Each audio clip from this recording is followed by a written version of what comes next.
नमस्कार विद्यार्थी मित्रांनो, स्वागत आहे आपलं पुन्हा एकदा एमपीसी लायब्ररी या आपल्या युट्यूब चॅनलमध्ये. विद्यार्थी मित्रांनो, आज आहे 26 मार्च 2026. सुरू करूयात आजच्या चालू घडामोडी. आज आपण पाहणार आहोत वर्ल्ड एअर क्वालिटी रिपोर्ट 2025 हा नुकताच जाहीर झालेला आहे, त्या संदर्भात माहिती. भारताच्या पहिल्या LGBTQ+ खुल्या खासदार या कोण ठरलेल्या आहेत या संदर्भात माहिती. तसेच नुकतेच साथी ॲप हे एक सुरू झालेले आहे. हे ॲप नेमके कशा संदर्भात आहे या संदर्भात देखील आपण आज माहिती पाहणार आहोत. त्यामुळे या संपूर्ण महत्त्वपूर्ण चालू घडामोडी व्यवस्थितपणे समजून घेण्यासाठी व्हिडिओ शेवटपर्यंत अवश्य पहा. सुरू करूया कालच्या एका प्रश्नाने.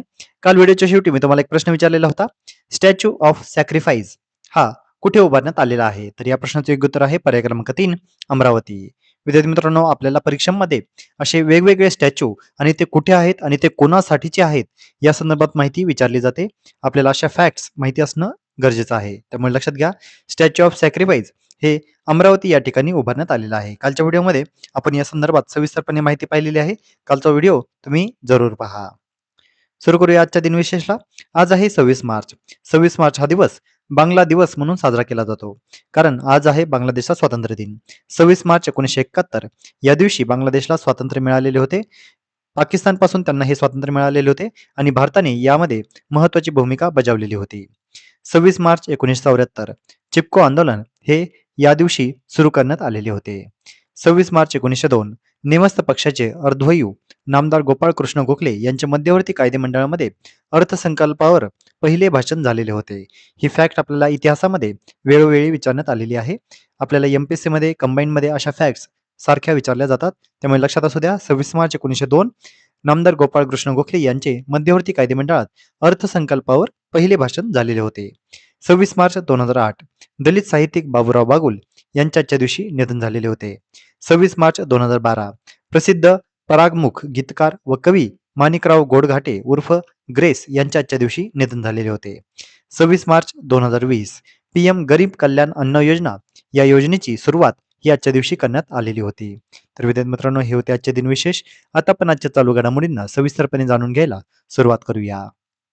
प्रश्न क्रमांक पहिला, लोकसभा जागा शेवटच्या वेळेस कधी वाढवल्या गेलेल्या होत्या? तर या प्रश्नाचे योग्य उत्तर आहे पर्याय क्रमांक 2, 1976. महिला आरक्षणासाठी आता नुकतेच 2 विधेयके मांडणार आहेत अशा संदर्भातचं मत आता व्यक्त होत आहे. लोकसभेच्या जागा या दोन्ही विधेयकामुळे आता 543 वरून 816 होण्याची शक्यता आहे. महिलांसाठी राखीव जागा आता 273 होतील. लोकसभेमध्ये बहुमताचा आकडा हा 401 होईल अशा पद्धतीचा अंदाज वर्तवण्यात येत आहे. त्यामुळे राज्यसभा व विधान परिषदांवर कोणताही परिणाम होणार नाही, परंतु लोकसभा आणि विधानसभा या दोन्ही गृहांमध्ये आता जागांमध्ये आता बदल होणार आहे. राज्यांतील लोकसभा जागांमध्ये नेमका वाढ कसे होणार आहे? तर यूपीमध्ये सध्या जी काही 80 जागा आहेत, त्या 80 लोकसभा जागांचे 120 होतील. महाराष्ट्रातील 48 जागांचे 72 होतील. बिहारच्या 40च्या 60 होतील. तर केरळ राज्याच्या 20च्या 30 जागा होण्याचा अंदाज वर्तवण्यात येत आहे. तसेच आरक्षण जागांमध्ये देखील वाढ होईल. SC साठी 84 जागांमधून 136 जागावर वाढ अपेक्षित आहे. तर ST मध्ये 47 जागांतून 70 जागांपर्यंत वाढ ही अपेक्षित आहे. 2029 पासून हे सर्व वाढ लागू होण्याची शक्यता आहे आणि 1976 म्हणजेच 1976 या वर्षी शेवटच्या लोकसभा जागा वाढवल्या होत्या आणि त्या वर्षीपासून आतापर्यंत एकदाही या लोकसभेच्या जागा वाढवल्या आल्या नव्हत्या. त्यामुळे सध्या टोटल लोकसभेच्या जागा आहेत 543. आता या संपूर्ण गोष्टीमुळे नेमका महाराष्ट्राच्या विधानसभेमध्ये नेमका कसा बदल होणार आहे किंवा महाराष्ट्राच्या लोकसभा कसा होणार बदल? तर महाराष्ट्राच्या विधानसभेमध्ये 288 वरून 432 जागा होण्याचा अंदाज आहे. महाराष्ट्राच्या लोकसभेच्या 48 जागांवरून 72 जागा होण्याचा अंदाज आहे. तसेच महाराष्ट्राच्या लोकसभेमध्ये महिलांसाठी 24 जागा राखीव असण्याचा शक्यता देखील वर्तवण्यात येत आहे. वळूया पुढच्या प्रश्नाकडे. भारताच्या पहिल्या खुल्या LGBTQ+ खासदार कोण बनलेले आहेत?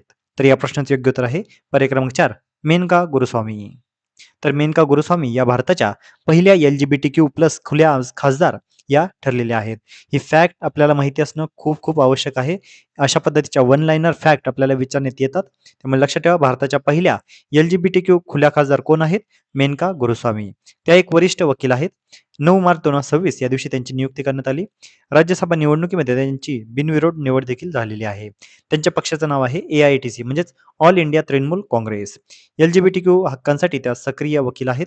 भारताच्या संसदेमध्ये म्हणजेच लोकसभा आणि राज्यसभेमध्ये पहिल्यांदाच खुल्या LGBTQ+ व्यक्ती या सांसद बनलेल्या आहेत. त्यामुळे लक्षात घ्या, भारताच्या पहिल्या LGBTQ खासदार या कोण आहेत? मेनका गोरुस्वामी. आणि त्या कोणत्या पक्षाच्या आहेत? तर ऑल इंडिया तृणमूल काँग्रेस. पुढचा प्रश्न, वर्ल्ड एअर क्वालिटी रिपोर्ट 2025 नुसार जगातील सर्वाधिक प्रदूषित देश हा कोणता आहे? तर या प्रश्नाचे योग्य उत्तर आहे पर्याय क्रमांक 3, पाकिस्तान. जागतिक वायू प्रदूषण अहवाल 2025 हा नुकताच जाहीर झालेला आहे आणि वाढते शहरीकरण आणि हवामान बदलामुळे जगभरातील हवेची गुणवत्ता गंभीरपणे खालावलेली आहे. त्यामुळे वर्ल्ड एअर क्वालिटी रिपोर्ट 2025 नुसार परिस्थिती धोकादायक वळणावर पोहोचलेली आहे. प्रदूषणामध्ये पाकिस्तान हा देश अव्वल ठरलेला आहे. जगातील सर्वाधिक प्रदूषित देश पाकिस्तान, त्यापाठोपाठ बांगलादेश, ताजिकिस्तान, चाड आणि काँगो. भारत या क्रमवारीमध्ये 6व्या स्थानी आहे. भारतातील सर्वाधिक प्रदूषित शहरे कोणती आहेत? तर पहिल्या क्रमांकावर आहे लोणी, जे उत्तर प्रदेश आहे आणि हेच जगातील सर्वाधिक प्रदूषित शहर देखील ठरलेले आहे. त्यामुळे ही फॅक्ट देखील लक्षात ठेवा. जगातील सर्वात प्रदूषित शहर कोणते? तर उत्तर प्रदेश या राज्यातील लोणी हे आहे. दुसऱ्या क्रमांकावर आहे बनीघाट आणि तिसऱ्या क्रमांकावर आहे दिल्ली. दिल्ली हे शहर संपूर्ण जगभरामध्ये 4थ्या क्रमांकावर आहे आणि हा अहवाल आपल्या हवेची गुणवत्ता दर्शवतो. त्यामुळे आपल्या भारतामध्ये किती भयानक परिस्थिती आहे हे यातून आता निदर्शनात येत आहे. पुढचा प्रश्न, SC दर्जा हा कोणत्या धर्मांपुरता मर्यादित आहे? तर या प्रश्नाचे योग्य उत्तर आहे पर्याय क्रमांक 1, हिंदू, शीख आणि बौद्ध. धर्मांतरानंतर आता SC दर्जा हा रद्द करण्यात येणार आहे. म्हणजेच सर्वोच्च न्यायालयाने स्पष्ट केलेले आहे की हिंदू, शीख आणि बौद्ध धर्मियांनाच अनुसूचित जाती म्हणजे SC हा दर्जा लागू होतो. जर एखाद्या व्यक्तीने इतर धर्म म्हणजे उदाहरणार्थ ख्रिश्चन असेल किंवा मुस्लिम असेल हा धर्म स्वीकारला तर त्याचा SC दर्जा आपोआप रद्द होणार आहे. हा निर्णय देताना न्यायालयाने आंध्र प्रदेश उच्च न्यायालयाच्या 30 एप्रिल 2025 च्या आदेशाला समर्थन दिले. संबंधित प्रकरणामध्ये ख्रिश्चन धर्म स्वीकारलेल्या व्यक्तीचा SC/ST अत्याचार प्रतिबंधक कायद्याअंतर्गत दाखल खटला देखील रद्द करण्यात आलेला होता. त्यामुळे लक्षात घ्या, धर्मांतरानंतर SC दर्जा आता रद्द करण्यात येणार आहे आणि SC दर्जा हा कोणत्या 3 धर्मियांसाठी लागू आहे? तर लक्षात घ्या, हिंदू, शीख आणि बौद्ध या 3 धर्मियांनाच अनुसूचित जाती म्हणजेच SC म्हणजेच इंग्लिशमध्ये त्याला शेड्यूल कास्ट असं म्हटलं जातं. तर SC हा दर्जा या 3च धर्मियांना लागू होतो. पुढचा प्रश्न, साथी ॲप हे कोणाच्या सहकार्याने विकसित करण्यात आलेले आहे? तर या प्रश्नाचे योग्य उत्तर आहे पर्याय क्रमांक 4, IIT कानपूर. साथी ॲप सध्या चर्चेमध्ये आहे. साथीचा लॉंग फॉर्म आहे self assessment test and help for entrance exam. शिक्षण मंत्रालयाने IIT कानपूरच्या सहकार्याने साथी हे मोफत डिजिटल प्लॅटफॉर्म आणि ॲप विकसित केलेले आहे. हे व्यासपीठ JEE, नीट, CUET आणि CLAT यासारख्या राष्ट्रीय स्तरीय स्पर्धा परीक्षांची तयारी करणाऱ्या विद्यार्थ्यांसाठी उच्च गुणवत्तेचे व्हिडिओ लेक्चर्स, मॉक टेस्ट आणि अभ्यास साहित्य मोफत पुरवते, जे एकाधिक प्रादेशिक भाषांमध्ये उपलब्ध असणार आहे.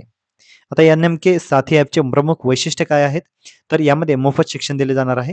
म्हणजेच आर्थिकदृष्ट्या दुर्बल विद्यार्थ्यांना उच्च दर्जाचे कोचिंग मोफत उपलब्ध करून देणे, AI तंत्रज्ञानाचा वापर करून वैयक्तिक शिक्षण म्हणजेच पर्सनलाइज्ड लर्निंग आणि विद्यार्थ्यांच्या प्रगतीचा मागोवा घेण्याची सुविधा या ॲपमध्ये असणार आहे. IITच्या प्राध्यापकांमार्फत तयार केलेले व्हिडिओ लेक्चर्स आणि अभ्यास साहित्य यामध्ये असणार आहे. तसेच इंग्रजी, हिंदी आणि विविध प्रादेशिक भाषांमध्ये हे ॲप उपलब्ध असणार आहे. मॉक टेस्ट आणि चाचण्यांद्वारे स्वतःची तयारी तपासण्याची संधी देखील या ॲपमध्ये मिळणार आहे. त्यामुळे लक्षात घ्या, साथी हे ॲप सध्या चर्चेमध्ये आहे आणि कोणत्या मंत्रालयाअंतर्गत आहे? तर शिक्षण मंत्रालयाअंतर्गत IIT कानपूरच्या मदतीने हे साथी ॲप हे विकसित केले गेलेले आहे. तर विद्यार्थी मित्रांनो, या होत्या आजच्या चालू घडामोडी. आजच्या महत्त्वाच्या चालू घडामोडीवर आधारित मी आता एक प्रश्न विचारणार आहे, ज्याचं उत्तर तुम्ही सर्वांनी आता कमेंटमध्ये द्यायचं आहे. वर्ल्ड एअर क्वालिटी रिपोर्ट 2025 नुसार भारताचा क्रमांक हा कितवा आहे? तर यासाठीचे पर्याय आहेत पर्याय क्रमांक 1 पहिला, पर्याय क्रमांक 2 पाचवा, पर्याय क्रमांक 3 6वा आणि पर्याय क्रमांक 4 10वा. तर विद्यार्थी मित्रांनो, तुम्ही सर्वांनी या प्रश्नाचे योग्य उत्तर कमेंटमध्ये द्यायचं आहे. जे कोणीही विद्यार्थी या प्रश्नाचे योग्य उत्तर कमेंटमध्ये देतील त्याच्या कमेंटला नक्कीच लाईक देखील देण्यात येईल. तर विद्यार्थी मित्रांनो, या होत्या आजच्या चालू घडामोडी. तर अशाच अधिकाधिक इन्फॉर्मेटिव्ह कंटेंटसाठी आपले MPC लायब्ररी या YouTube चॅनलला सबस्क्राईब करायला अजिबात विसरू नका. धन्यवाद.